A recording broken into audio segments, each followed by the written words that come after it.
நான் தான் சொல்றேனே, மக்களுடைய பிரச்சனைகளுக்காக போராடுகின்ற கம்யூனிஸ்டுகளோ, தமிழக வாழ்வுரிமை கட்சியோ, விடுதலை சிறுத்தைகளோ மக்கள் சார்ந்த பிரச்சனைகளை கேள்வி எழுப்புகிறோம். அதற்கும் கூட்டணிக்கும் எந்த சம்பந்தமும் இல்லை. மார்க்சிஸ்ட் கம்யூனிஸ்ட் கட்சியும் ஏற்கனவே பலமுறை இந்த கருத்தை தெரிவித்திருக்கிறார்கள். நானும் ஏற்கனவே பலமுறை இந்த கருத்தை தெரிவித்திருக்கிறேன். இன்றைக்கு எங்களுடைய கட்சியினுடைய பிரமுகர் திரு சங்கர் என்பவர் கடலூர் மாவட்டத்தில் முதுநகர் காவல் நிலைய எல்லைக்குட்பட்டு வெட்டி படுகொலை செய்யப்பட்டு இன்றைக்கு 5 நாட்கள் ஆகிறது.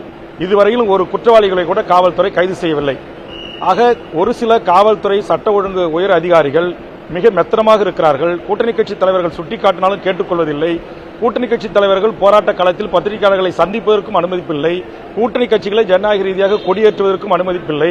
எங்கள் கட்சியினுடைய கொடி கம்பங்களை சட்ட ஒழுங்கு காவல்துறை அறுத்து எடுத்தும் போது அல்லது வெட்டி எடுத்து எறிவது இதெல்லாம் மிக அநாகரிகமான செயல்.